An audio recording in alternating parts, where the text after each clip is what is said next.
You're listening to the Breaking Sound podcast, My Story, where we discover the full story behind the hottest emerging artists, their struggles, their successes, and what's next. My name is Cage Sanderson. Have you checked out our 24/7 digital radio station, BSR? If you love discovering new music first, make sure you download the app, which is linked below. This episode is sponsored by Spirit Airlines Music for Miles program. More go now. Make sure you go check out the latest routes and low-cost fares at spirit.com today. We are also sponsored by Hype, the only worldwide official street-style fashion brand for clothing, bags, accessories, and more. Maude Latour is a US-based emerging artist from New York City with over 600,000 monthly listeners and 30 million combined streams. From examining metaphysical questions of human nature to surveying the universe and spilling her secrets, singer-songwriter Maude Latour is on a mission to tell stories, reach transcendence, and start a consciousness revolution. Let's find out her story. Maude Latour, welcome to the show. Let's start at the beginning. Thank you for having me. Whoa, what an intro. It's like superstar, right? Come on. Oh my gosh, thank you. You have such a great story. This is going to be really cool to dive into it. A very awesome, just starting from the beginning with you as like a kid. You lived in really badass places, right? It's like London, Hong Kong, Sweden, amazing. totally. Yeah, I want to hear about all the places you've lived. Did you pick up extra languages along the way? Totally. I was born in Sweden. My parents met there, and I don't remember it. I moved to London. I moved to New York, and then I went to middle school in Hong Kong, and then I moved back to New York in high school, and I speak Dutch and I speak Mandarin and English. That's amazing. Thank you. And then being in like New York, that just is like kind of perfect. I bet you get to still use those, right? It's not totally. It's such a melting pot. It is. New York is definitely home base for sure. I've lived here the longest, and I'm in college here right now. Yeah. Right. So because of your parents, that's clearly what took you to all these incredible places, right? Was it sort of like when it came to the high school time and all that, was it for you? Like, did you have a choice of where you wanted to be, or were your parents like, we're back in New York and you're going to be here in New York, or did you want to be somewhere else? Oh, I guess it was hard to leave Hong Kong. We had moved again for my parents' jobs. It was hard to leave, but we always knew we were going to move back after a few years. So yeah, it was a cool transition though. And it was a great place to go to high school in New York City for sure. Of course. Do you have any siblings? I do. I have a little sister. I do. Not little, I guess she's 18. Yeah. Big sister. Look at you. Awesome. That's so fun. That's so fun. What would you say, after all the, you're getting all this cultural experience being everywhere, when you settled back into New York, was there any adjustment period for you, or has it been kind of home from the get-go? Yeah. I mean, it did feel like coming back home for sure. And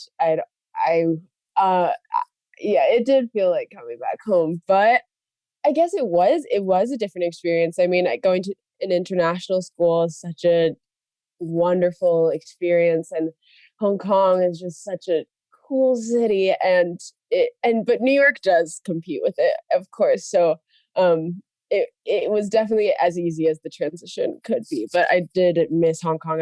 I've still visited a few times, and I'm still in touch with all my friends there. So I've gotten the best of both worlds for sure. That's amazing. Awesome. All right. Well, let's switch over kind of into some music here. When was there, any album, any song, artist in particular that like Mhm. where you started gravitating towards, where you're like, wait, I also want to do this? Totally. The influences. Definitely the influences. I guess, well, the first album I ever owned was ABBA Gold. It was ABBA Gold album. And it was the first CD I ever had. And I do think it was so influential for me. And I still listen to it for inspiration. And I cannot believe how much this album really did influence me. Just harmonies and like the way the melodies are such bright, hopeful bangers, even saying sad things, like wonderful songs. Just like that's totally the feeling I come to music for this. My music is, even when I touch on sadder topics and like when I'm talking about loss and things like that, it's still in this tone of euphoria in a lot of ways. And I definitely got that from the people that I listened to growing up. So ABBA for sure, huge. No Doubt was they're the first band I fell in love with, and so influential. Gwen Stefani, my goodness, yeah, Right? Amazing. love her so much. Lord, of course, when I heard her, I mean, I remember the first moment I heard Royals in volleyball practice, ninth grade. I dropped the ball. I like was like, what is that? I never heard anything like it, and that started like a whole li- era of a lifetime for me for sure. So many people have influenced me so much. My gosh. And some like great people to be influenced by. Oh, you're Like, right. wow. Like those are good. Like Yes. those aren't too shabby. Those are very wonderful people to draw I'm so from. glad. I'm so glad. So starting like we were kind of digging, it was like what, second grade and you were in a talent Mhm. contest. Oh So gosh, what yeah. what did you like what did you sing Uh-huh. and what was at that point in second grade, before Totally, you that was discovered second Lord grade. and all of that? Like who were So you looking up true. to then? There was no Lord in second grade. You're There was. so right. I guess way back then, yeah, so I started playing violin. My mother made me play violin, and I wanted to sing so badly, and I would see like other kids taking singing lessons. That's what I want to do. And I joined a choir, and yes, in second grade, I someone on the playground at recess was like, I'll coach you for the talent show. This girl, she doesn't know how influential she's been in my life. I have yet to tell her. But this random other second grader was like, let me teach you a song. And I was like, great. And she taught me Time After Time by Cyndi Lauper. And that was the first song I ever learned. And I sang it for the talent show. There was no competition. Everyone was a winner. But it was changed my life. I have a journal Of entry course. from that day. Yeah, and I'm like, it was amazing. I wore this dress. I had like stickers on my face. It was life changing. That's so cute. I love it. And then eventually you will Mhm. have to in a either an autobiography or something go, oh, Right. shout out to that girl in second grade. Totally. I know. I've been wondering. I have to reach out to her. I do have to tell her soon. Great story. Great story. When did piano kick in for you? I've never taken a piano lesson. I'm self-taught on all my instruments. I have terrible form and like horrible hacks that I've learned to play these instruments. But I guess like the way that I taught myself piano is very much based off of heart and soul, da, da, da, da, da, da, da, da, like, and that was the only thing I could play. And my father taught it to me when I was around second grade, and like I started teaching myself chords, and I got way more into it in high school, but yeah, it did start then. My piano skills are honestly shameful. Like if you zoom in on what I'm doing, it's terrible. It's Look. honestly horrible. I heard this, and I'm not even getting it totally right, but you'll get the gist of it. Like I heard this thing sometime back, because admittedly, I've played guitar since I was really young and different Mm, instruments, and I know theory, but I don't know it to the extent like I want to get myself there, right? uh-huh, totally. But it was funny because someone had said, they go, well, look, there's music theory, then there's the theory of rock and roll. And there is Wow. no theory in that. And it applies to pop and all of that too. And Of it's kind of true course. because if you do break down, there are tons of musicians. If you break it down, not everyone, it's okay. As long as Mhm. it sounds good and there's a feeling there are Uh-huh. no rules, right? So it doesn't matter. Totally. There As are long no as you're making rules. amazing sounding music, There like are no right on. rules. There I'm are with no you. rules. I totally agree. I'm with you. I'm also have a goal for myself to get so much better at guitar and freaking shred. So we will check in at the end of the summer. I think I'll be way Yeah, girl. far ahead. Heck yeah. Heck yeah. What does your family think of your music career? That's such a good question. Yeah, they're so supportive. I think they can't now that like I feel the validation coming back from the world a little more, they're even more just supportive and blown away that it somehow might actually be able to be a real job for me, and I feel like it will be. And I don't know, they're so supportive. Their message to me has always been to make my job something that I love. And yeah, this is that I owe that to them for sure, for really encouraging me to have a creative job. They're both writers, and yeah, they That's that's awesome. probably why I'm here. Yeah. That's Mhm. great. Yeah, to have that like support and you just can feel like free to just dive in to that Yeah. creative Yeah, side. totally. Totally. Oh, that's so great. That's so great. So when you were like through your teenage years and you Mhm. made your first song, what was it? Shoot and Run? Yes. So how did Yes. that project start and who were you working Uh-huh. with on that? Whoa. Well, that started because in the end of our senior year, we had to choose a project. It could be anything. Some of my friends got an internship. One of my friends built a guitar. One of my friends wrote like a little book, a little compilation of essays. Um, you could literally do any project to kind of culminate, I don't know, your high school experience. And that was, yeah, part of graduating. And I decided that I wanted to get one of the songs I had written produced. And I found these producers through my a cappella group, and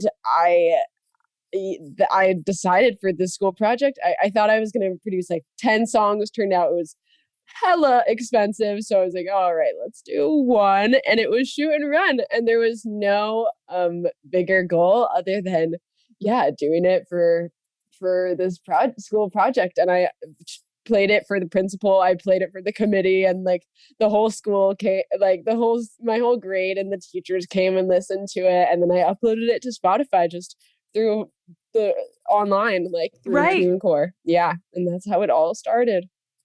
Wow. That's Yeah, so it great. is really crazy. And like it's so fun talking with you about all this because it's like you get so amped, like even in just this short time we're talking, it's like if like the visual for people, if they're just even listening and not seeing, like you get so excited about like Oh my gosh. every little detail and all the things that happen. And it's like I can't help but like I feel so happy. And it's Oh my like it's gosh, really that's great. So wonderful. it's really cool to see like how much like it really is such a big thing for you. Like Mm, you are such a creative human wow. being and it like Oh, really comes through. It's very cool to oh, see how like excited you are Gage. about it. No, it's really Yay, great. that's so It's nice. awesome. It's awesome. Once the So caffeine kicks in, I'll be even crazier. I feel you. I feel you. When you've got Shoot and Run and you're like so stoked on it, and then obviously, all right, music, this is the thing I'm pursuing, your family supporting it. Like, Mhm. was there any point though, like where you were nervous, or has it all kind of Totally. felt natural to you though? Yeah, I mean, the thing is, I didn't even have a moment where I was like, "Oh, this is the thing I'm pursuing." I was going to college right afterwards, and I decided to take a gap year between high school and college. And my plan has always been to. I had a whole other life plan, you know. I don't even. I was. I'm still like. I still have a list of other jobs I would do, and only like a couple months ago. Okay, this is revisionist history for sure, but like I wake up every day and realize I want to do music. Like I've had for the first time, I mean, like I it is I don't know. I used to be so conflicted between different jobs I wanted to do, like my music career and my school academic path for whatever that would turn into. And I was still applying to summer internships like 2 months ago, and just like I was like, wait, what? No, I need the whole summer to do music, and I stopped applying to them.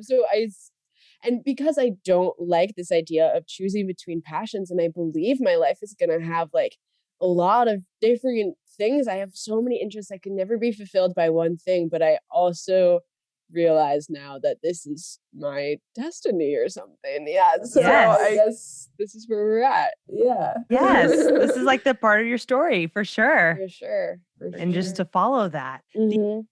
The being in New York, it's like such a backdrop. Like I think everybody has Mhm. like that dream, right? Mhm. Of Mhm. wanting to be there. How does like living in New York, obviously as a teenager, obviously now in college, how Uh-huh. does that affect the music that you make? Yeah. Oh my gosh. Honestly, so much, so much. I do think New York was most definitely my first love, like, the first feeling for the first time I felt love, like, going driving in a car down the FDR, like, I it was so where I found myself and my independence. I moved back here, and, like, I had a cell phone for the first time and could be out. Would be by myself, and I found independence for the first time. And like all of my songs when I first started writing early high school were like city kids, like we're going down the highway, like everything was about New York.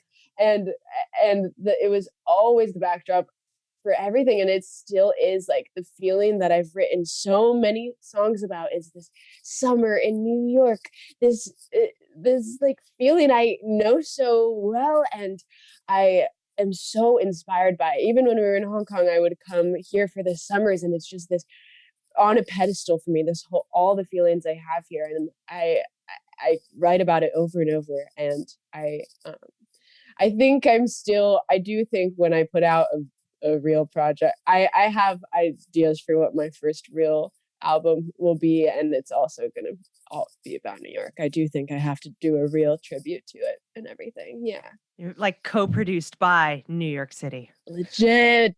Yeah, Like give New straight York up, City right? Publishing. Yeah, for sure. I would honestly.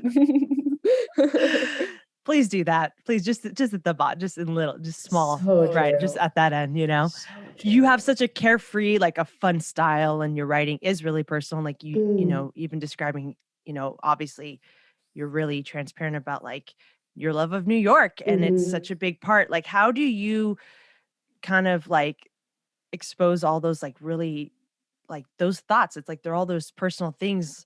Does it Mhm. just flow out, or Mhm. do you make the decision like, all right, I'm going to share this? Ooh, great distinction between those things.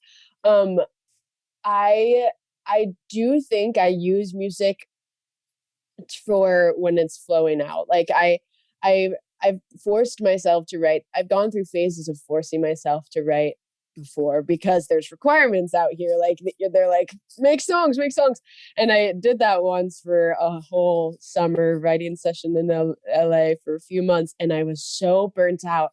And I actually the last session I had, because I canceled the rest of them after this, I was sitting outside the studio, and I was like crying. I could not make myself write another song or do it again like it. And we ended up making Walk Backwards in that session. But anyway, canceled the rest of them. And I was like, I don't know what to do. My heart is so drained from this. And it was after that I realized, like, you know what? I actually do know how I write. I do know my unique requirements for the conditions I need to make the best thing. Like, I can trust myself completely. Like, no one can tell me what my process is. Like, I know my process.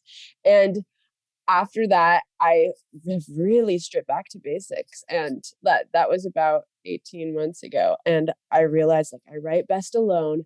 I do it on my own time, and I know when the ideas come in. There does not help me to just walk into a room and be like, write a song. And so my primary job is being ready to capture the inspiration when it does come. And so yeah, I've learned so much about my process now after trial and error, so much, but I feel very confident about being patient with myself and like the states I need to be in to write a song. And it is an emotional state. Like, I do have to wait for life to happen to me. I have a promise to myself that I realized after that summer that I'm only inspired when the song needs to come out, when I literally need the song to exist in order for me to get through what I'm going through. And so I only make those kind of songs, and I only want to, and that's the only way I'll keep loving this, I think. Yeah. Yeah, not forcing it. Mhm. Mhm. Not Mhm. forcing the art at Mhm. all. Do your fans, is there anything, I mean, they're a pretty dedicated group there. Do you have Yeah. any like really great memories so far of anything like a fan has either said to you about your music? Oh, wow. Oh my gosh. So many things. That's the part that now just I'm blown away by. I realize now I don't need anything else. I don't care how big this all gets or anything. Like, these people get it so deeply. Like, I am so grateful for them. I cannot believe that they get it the way they do. And there have been so many things. People have gotten into relationships because of the music, like they bond over the music, and or they it's somehow this backdrop to their starting loves, or so many people using it to get through breakups. Like, truly, that's what it's medicine for. Like, it's done. I know it's done that for people. I know when I love when people message me, this is exactly my taste in music, when they freak out because they're like, oh my god, wait, how this is exactly what I want, because that's how I feel about it, because obviously I make it. It's exactly my taste in music. That means we have the exact same taste in music, and my own taste in music is my favorite taste in music. It's the best taste ever. And so it makes me just, I found so many people who like have a similar shaped heart and soul and brain to me, and it is so deeply nurturing that like the world is smaller than it feels. And like yeah, it's beautiful. Yeah, you can find like a kindred spirit because it's not just and I don't mean this in like a disrespectful way to music that maybe is this way, Mhm. but it's like it's not like cookie cutter music Right. because like how you're talking about your process, you don't force it. You're like really, you keep it really, I think, real and Mhm. a lot of Mhm. probably relatable Mhm. in the way like even your lyrics are and the way it's all put together, right? So it's Yeah. like people Yeah. are drawn to that. It does create kind of like a special group of Yeah, people. it does. They're really good people. Yeah, it's nice. That's great. That's great. I just want to like touch back on like real quick before we jump into kind of the more stuff that's happening Mhm. now. When you did Mhm. take that like gap year, did Mhm. you travel like outside of the country? Like Mhm. what were you doing and how did that Totally. kind of help you even with the music? Yeah, definitely. Well, I was in LA for a bit of it. It was a confusing year. It was a confusing year. I had a boyfriend for the first time, and that was a big part of it. I was a little confused, like about what I was doing. I had to take some time to figure it out, and I wanted to give the year to music and see what would happen. And I had this feeling that I needed to prioritize music. But I learned a lot through that year, just spending a lot of time alone and a lot of time really bored and really lonely. And now quarantine, like it was similar types of energy to that. The questions, like I recognized the questions that other people were in for the first time in early quarantine. Like, whoa, I was realizing after high school that there's no structure to the rest of life. You pretty much do the rest of it by yourself. And I had no idea that like there would be no meaning thrust in my face right afterwards. And it was kind of facing that, like, holy shit, how do I, sorry, I swore. You're How good. do I like, what the heck is being an adult? And, but so I spent a lot of time just confused, honestly. My family still makes fun of it for like how weird that year was for me. But I went to Amsterdam for a couple months. I lived in a hostel there, and I was completely alone, and I met so many people that like changed my life, like just in spiritual ways, like, gap year, all the classic like type of tropes of finding yourself. And I Yeah. strangers who said things that changed my life and things like that. And but I was in Amsterdam. I was taking some Dutch classes. I'm half Dutch, so I wanted to be there for a while. And I was in California towards the end of it, and that's how I met a manager. Kind of at the end of my gap year, someone Facebook messaged me, and I found a manager, and then he started introducing me to some producers. I recorded an EP called High School High, like with the same producers who made Shoot and Run, and then now it's not on Spotify anymore, but one day it will be again. But I yeah, it was just really fun trying a lot of things. I started putting out some more songs, and like, and then I record at the end of the gap year, I recorded Starsick, and then I went to college, and I kind of was like, okay, I know what I sound like now, and let's see what happens. Let me do college now. So that was kind of what happened. Yeah. That's so great that you got to have that opportunity to, I think, Mhm. like, sort of Totally. like really bring forward that, like, the metaphysical side, right? And then Totally. also, Totally. like, I feel like Totally. you have that thing where you do, it's like you definitely have this like speaking to the universe thing, right? Oh, So like beautiful. having that gap year I so gave that to agree. you. I so agree, honestly. A lot I of so adventure in agree. that one, like that 1 year sounds like 3 years with the way you Oh my describe it, gosh. you know? Yeah, I mean, you're so right. It was like going from this high school, honestly, like numbness, like autopilotness of teenage years to like realizing like my own being, like realizing I was a person of it.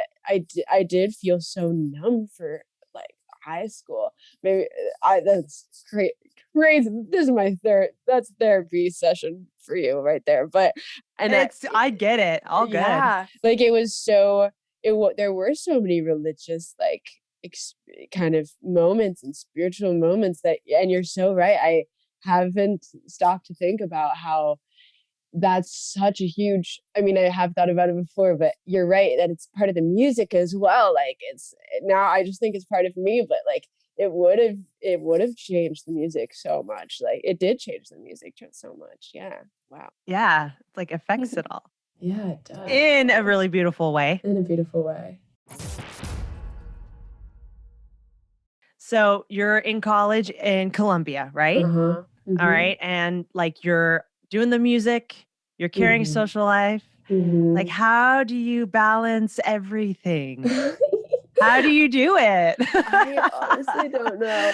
It was a lot easier at the beginning, like, and it came super naturally at the beginning. Like I came into college with this little project, and it was the perfect size to like be able to, you know, slowly work on it. And and it definitely became the like reputation that preceded me. But that was cool because I met so many musicians. I would play all my shows for those first 2 years pre-COVID, like in college, were Columbia musicians, and like bands formed by other musicians I met, and that was such a joy. And I made music videos with my filmmaker roommate best friend, and he made so many of my music videos, and my friends would come to every show, like every single show, and they shot every cover. We did photo shoots all the time. They were so involved and cared so much about this project, they came to different colleges with me to do college shows at Wesleyan and Vassar and NYU. And like, it was such a part of all of our college experiences. Like we laugh about it now. We're like, what would our college experience be without this music career as our, like, it's everyone's music career, low key. But the past few weeks have been so much harder to keep up. I am actually like burnt out over Zoom. Like the Zoom school is not melding as well with it. I'm summer. There's only 2 more weeks left of class. I'm just getting through that and I'm done for the summer. Let's see. You are happens. so close. So close. And I'm So really, close. I mean, honestly, it's probably such a wonderful thing you're not doing a summer internship. You need to just go So all into that true. music, right? It'll So be such true. probably a good, like, You're right. also Mhm. like a Mhm. recharge Yes, for yourself. exactly. You know, Uh-huh. you don't have that burnt out feeling rolling into Totally. the I next can't semester. imagine. Yeah, I can't imagine. I've never done music not multitasking, like not with school at the same time. Like that, I feel like I literally haven't started yet because I can't lie. School takes up most of my time. Like I can't imagine doing music full time, and I'm so close to being able to. So I hope so. It's like also gonna probably be amazing because it's already like Supergirl balancing it all. And then it's like Oh if you just gosh. have when you get to that point, Oh, you're done so with when true. you're done with school, you are gonna be like 110%. And I'm Oh sure my your stoke gosh. level is gonna be like through the roof Totally. too. You're so right. Wake up, you go, I don't have to write a paper. I I can can't write a song. imagine. I'm literally writing a paper after this. I literally have such a good paper to write. Yes. It's great. It's great. Oh man. Oh, okay. So you talked about these great videos. You've got such a great crew. You're like rolling through your social life, college life. You share all that everyday stuff with your fans, right? Yeah. And your audience Yeah. on Yeah. social media. Is that Mhm. like, do you feel kind of like it is important to show that through Mm. your Instagram and everything? Or are there some Like, things you try to separate? wow, that's so interesting. I think I'm learning as I go, you know? Yeah. Like, I dated someone, like, 2 years ago or so, and now I'm like, "No way will I share who I'm dating," like, online, like, not at all. And and so I'm learning as I go for sure, and I a lot of the time I was encouraged to because I'm fully doing 2 things at once, I think a critique that when my management would talk to people about me, they're like, "Oh, but she's in school, like, she's not really doing this. What let me know when she's done drops out of school." Like, and so at first, like, people would tell me not to post a lot about school and to not seem like I'm with my friends all the time and kind of be like, make it, don't tell people you're in school. Don't tell me. But now I've kind of overrode them always. And now I do think that a lot of my followers really feel seen in my music and in my story in my life because I'm actually writing about like being in college and I'm literally writing about getting through this right now. I mean, my music is me getting through it right now and learning from it. And I think it's so important to my story. The fact that I have other passions and the fact that like I'm going to college parties. Well, not anymore. Ugh. But all of it, like it is so the essence of the songs, and I think it's so important to the people who love the music. I do think so. Yeah. It makes them feel it's relatable, makes them feel like they can connect Hmm. with you, makes them feel like they are like your friend without even if you guys never met, right? Like, Totally. she's just like me. She wants to do Yeah, all these things. Oh, that's so totally. cool. Cause I'm sure you Totally. definitely I'm sure you have a lot of people who literally either want to do or are doing what you are doing and they're following along with you. And makes Definitely. makes it's like creates that no one feels alone thing, it's Definitely. and so it is inspiring. So I love that you did the whatever, rebelled a little bit against that and Yes. was like, I'm gonna share my life because it is important. I think, people Mhm. need other people to sometimes to look to for like that Yeah. validation of like, Yeah. oh, what I'm doing is okay. Yeah. Yeah, definitely. And also that like like I it's important for me to even reject the cookie cutter it, life of a musician too. Like I don't have to have a life that's like every musician either. Like I I can break any rule I can choose. Like I think the best artists do that. Like, of course I can have multiple passions. Like literally no one, you can literally do whatever you want. True. True. Retweet. Retweet Yes. that. I'm here for this. Would you say like COVID in the last year, did Mhm. it help or I would say it probably didn't sound like it negatively impacted you because it kind Right. of gave you maybe more time. But in what ways would you say were the biggest Uh-huh. effects Yeah, yeah, to your music? yeah. Oh, so many layers, so many layers. What a crazy thing we're living through. What? How horrible. It's actually horrible. Um, ugh, we're still gonna have to we're gonna reflect on this for so long, like Long just time. a long time. And even the loss that we've all just internalized, like somewhere in our bodies, like it's of, I don't even know, it just becomes so accustomed to like these numbers. And I obviously it's so enormous. But yeah, like of course, I mean, I had the privilege of being able to quarantine, so I was inside for months, for weeks, and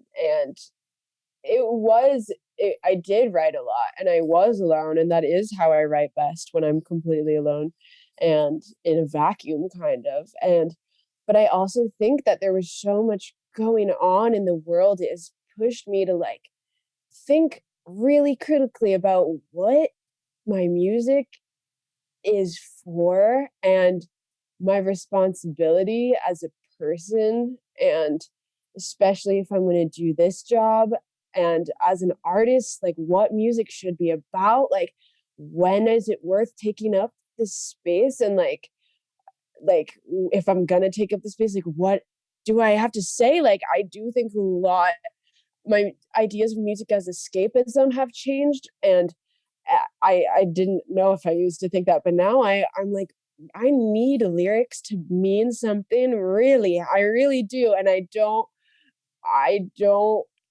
it's make challenging me to think about like what I'm doing for sure. And Yeah. I think everyone's gonna is going hope we come out on the other side of this, like with that meaning and like changed missions and dedication. Yeah.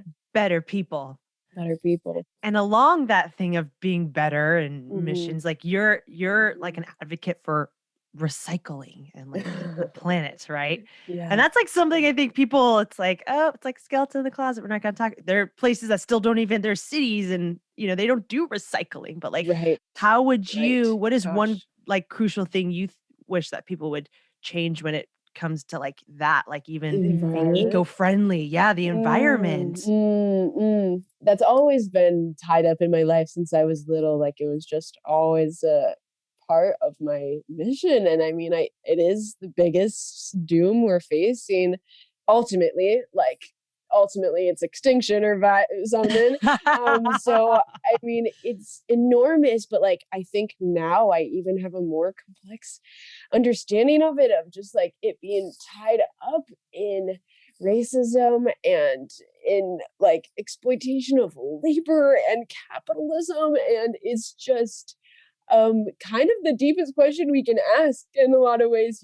I don't actually, I hope to know more my answer to like what I actually mean, but like I do think COVID has forced me to like be like, oh, I can't even just say like recycling, like the revolution has to be, is You're going to like, there has be to be a enormous. deeper, It's, I mean, for sure it's gonna have to yeah. be radical. Yeah, like radical meaning just like at the root, and like I think I do think this massive change is coming and happening, and it's all connected, definitely, these revolutions for sure. Web. For Mhm. sure, for Mhm. sure. All right, Mhm. we're couple. I gotta just get to the fact that we saw that you did a live set. I know you didn't play at Madison Square Garden, Oh my but god. you did a live One set day. for them, right? That was like Yes. in teaming up with Squarespace. Like, how Uh-huh. did that come to be? What was that whole thing like for you to even just be teaming up with Madison Oh my Square Garden? gosh. Yeah, like that's maybe one of my few like voiced concrete goals that I in an abstract big way of wanting to play in a stadium. And so it was crazy to even like be able to record in a little time capsule, like me really saying to the staff who work there, I'm like, yeah, they're like, what's your 5-year goal? And I'm like, oh, literally to be right back here with you guys, like, but for real this time. So it was cool to put that in writing, you know, in a permanent way. And that was my first time holding a microphone in months. So it was deeply fulfilling. It's always so wild to be on stage with a microphone in your hand and like be able to sink into the songs that deeply. And so it was such a beautiful experience. I'm so glad that it's captured. Yeah, it's so cool. Yeah. Like that. And it's it's like putting it out there in the, universe, Yes, the space for of like, sure. okay, that it's almost like a vision board getting to do that. It's like now I really would like Madison Square Garden. It's gonna happen. Right. Because it was like that little like chance. It's almost like that little thing. And you go, oh, I'm gonna do it. Yeah. It's like a little glance. I agree. Yeah. Good. I'm glad you agree. We'll be doing this again in Great. like 5 years, Can't right? wait. That 5 year you're talking about, we'll be like, Mhm. oh, remember that time? See, there you go. Yes, we will. Rad. Can't wait. So Rad. what's the, rest of your year? You're taking the whole summer to do your music. Then like towards the end of 2021, like, do you have goals? Like, what is 2021 looking like for Maude Latour? Yeah, I honestly have no idea. I feel like the future is no longer a thing that I contact, and yeah, like it could go so many ways. I hope to finish school. I don't know if I will. I really want to. I hope so. I really want to. So but I guess like, I don't know, I'm going to record all of these songs that I spent all of quarantine writing, and I haven't been in a studio now for a year. And I am going to record, like, I have such it's so rare that I have a backlog of songs that I've written, like, and so now I know exactly the projects I want to bring to a studio and hear like in a new way, because it's just been me and my piano for the past year. And I want to, and I have a pretty solid vision for like the world I want to build next. And and the idea that I can be in a room again with a producer who I love, like, and be in this state of true out of body inspiration, like, I am looking forward to it so much. And I think that I am excited to see what comes of it. And I think that'll determine what happens for the rest of the year. Yeah. So good.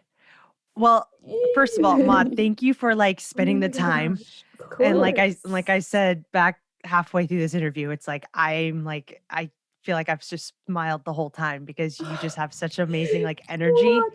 It's so wonderful. I feel like, and I know we all have our things, but I feel like in my mind, you wake up like this stoked every day, which is really cool. Wonderful. Thank you. So this was just such like a joy. It was so much fun. And thank you for making the time with us. And of course. I know, Thank you for having me. Yeah, I know we're all super stoked to see what you've got coming, girl. Yes. Oh my gosh. I'll be back. We'll talk all about it. Heck yeah. Thank you so much. Thank you guys for listening. This episode of Breaking Sound, My Story, was made by editing help from our in-house editing team. Did you know this episode was filmed also? Watch it on our official BSTV channel. Our Breaking Sound, My Story podcast is just a small part of how we support emerging artists. Discover more at www.breakingsound.com. To support our podcast, you can get a Breaking Sound My Story t-shirt by visiting breakingsound.com/merch.